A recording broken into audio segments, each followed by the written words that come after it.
Since I'm a grown-up, I'm basically tired all the time. And I know I'm not the only person who feels this way. That's why I've been trying to improve my sleep for many years now. Not just to be more alert in everyday life, but because poor sleep can actually have health consequences and can, for example, be associated with a higher risk of dementia in old age, diabetes, or depression, for example. So in this video, I will show you 5 science-based habits that I use to try to improve my so-called sleep hygiene. First, a regular sleep rhythm. A regular sleep rhythm is by far the thing that improved my sleep the most, because I consistently try to sleep from 11 p.m. to 7 a.m.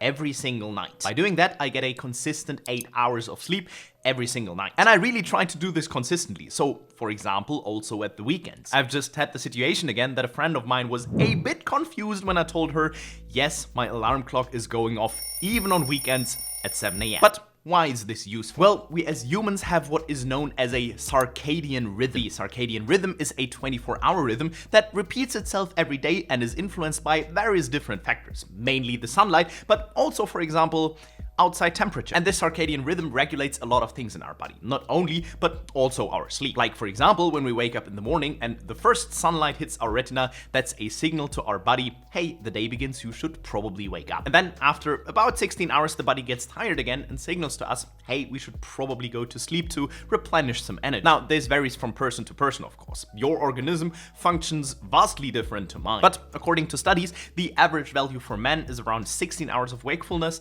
and around 8 hours of sleep. But that can really vary a lot, and it can be from 6 hours to 10 or even more hours that a person needs to sleep per night. Now, women usually tend to need a bit more sleep. The studies which came up with an average of 8 hours were only carried out on men. But our circadian rhythm not only controls how many hours of sleep we need, but also when we feel awake and when we feel tired. Now, for some people, that means their circadian rhythm makes them awake and active in the mornings, while others can concentrate better in the evening and therefore prefer to stay awake a little bit longer. And we can deliberately shift our circadian rhythm slowly, but the body does not cope well with constant back and forth or too drastic changes. This is also why we get a jet lag, for example, because the sun is suddenly shining at different times in different time zones and thus disrupts our circadian rhythm. But in our modern world, there are actually various factors which disrupt our circadian rhythm, like, for example, if we stay indoors all day and we don't get any sunlight. And our body will never know it's actually day and we should be awake and ready. But conversely, in our modern world, we can get just as bright light at night, which hurts us falling asleep. So therefore, I try to control these factors as best as I can, but most importantly, I really try to sleep regularly. Second, you snooze, you lose. I think what I mean by that is probably pretty clear. But I specifically try not to snooze my alarm clock, but to actually get up as soon as my alarm goes off. Admittedly, especially in winter, I really have trouble doing that, but I try at least. But again, why am I doing this? Now, to explain the reason for this, we need the second biological cycle in addition to the circadian rhythm, namely our sleep cycle. Our sleep cycle consists of 4 phases, the first of which is the half sleep. I think we all probably know this phase. You lie in bed, your thoughts start drifting away, and you're half awake and half asleep already. But your breathing and your pulse already become calmer. After the half sleep, the next phase we go to is the light sleep. Your muscles relax, your heart rate goes down, your breathing goes down, your body temperature drops, and your eye movement stops. But also your brain activity starts to decrease. Now, those of you who have partners might know this, but in this phase, sudden twitching can occur because the brain and the muscles calm down at different speeds. After the light sleep comes, of course,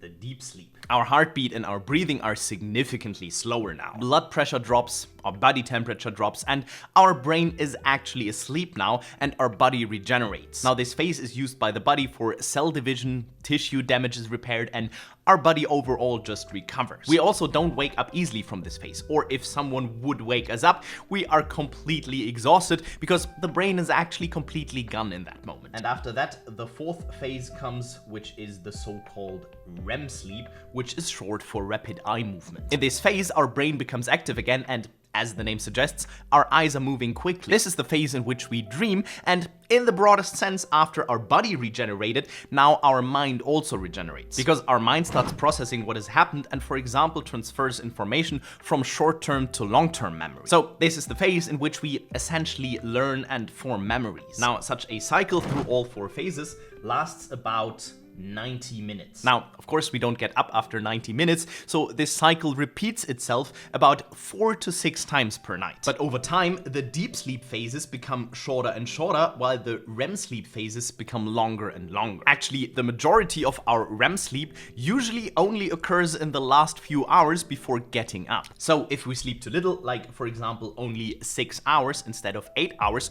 we can be physically well rested afterwards because we've had enough deep sleep. But this can have an effect on our mental regeneration because we didn't get enough REM sleep, and it can lead to higher stress levels, mood swings, or reduced concentration or creativity. Okay, this was a very long excursion, but what does all of this have to do with snoozing my alarm clock? Well, quite simply, when our alarm clocks ring and we wake up and then we snooze it again for 5 minutes, we are effectively starting a new cycle. Now, 5 minutes is of course not enough to get into the actual important phases of our sleep, namely the deep sleep or the REM sleep. So when my alarm clock rings, I really try to get up straight away. And if I know that I need more sleep for some reason, for example because I went to bed too late, then I would rather try to set my alarm clock to a later time in the evening already than snooze it 5 times in the morning.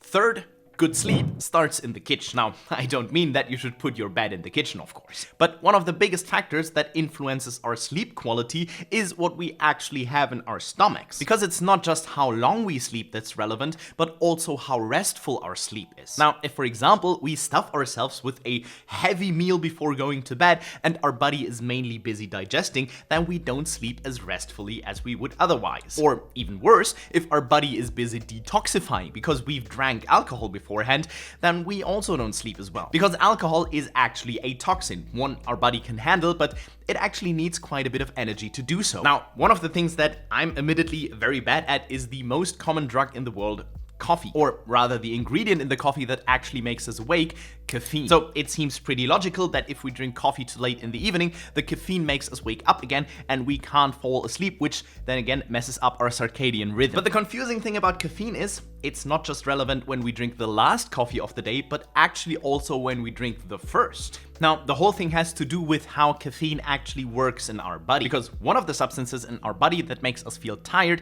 is the so-called adenosine. Now, this is of course very, very simplified, but adenosine is a residual product that is left over when we use up energy. So over the course of the day, we start using up energy and our adenosine levels are starting to rise. Until at some point we are so tired that we decide to go to sleep. Because the more adenosine there is in our body, the more tired we get, because our body is signaling to us that we should probably go to sleep again to build up new energy. Until at some point we are so tired that we decide to go to bed. And then when we actually go to sleep in the evening, our adenosine levels are starting to drop again. Now, the confusing thing about adenosine is that our adenosine levels are actually dropping up until 1.5 to 2 hours after we got up in the morning. And then the same cycle starts again. We use up energy and our adenosine levels are starting to rise again. Now, caffeine works as a so-called adenosine blocker because it attaches itself to the same receptors in our brain that adenosine would normally attach itself to. As a result, our adenosine levels are starting to rise much sooner in the day already. And then when the first coffee of the day stops working at some point around midday because the caffeine has been broken up, then the excess adenosine that has not been broken down hits us full force into a midday slump, which of course again messes up our circadian rhythm. Now, as I've said, I'm really not good at this point either, but the logical recommendation is therefore to only start with the first coffee of the day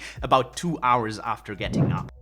Fourth, the bed is only for sleeping. Now, this means I try very explicitly to only go to bed when I really want to sleep. And yes, that also means that my phone has no place in bed. And I don't, for example, spend 2 hours playing on TikTok in bed before actually going to sleep. But also, when my alarm goes off in the morning, for many people, the first thing they reach for is their phone to see if there are any new messages on WhatsApp, for example. And admittedly, I do reach for it very quickly, but not while I'm still lying in bed, but only after I've actually gotten up. So for example, also when I'm lying in bed at night and I can't fall asleep, then I don't reach for my phone and play around. I prefer to get up again, do a half hour of something entirely else, and then lie down again and try again. Now, this also has something to do with the circadian rhythm, which I don't want to mess up with my bright cell phone light, but it's mainly a psychological thing, because I want my brain to know that bed means sleeping. And I don't have a bunch of other things associated with bed in my brain.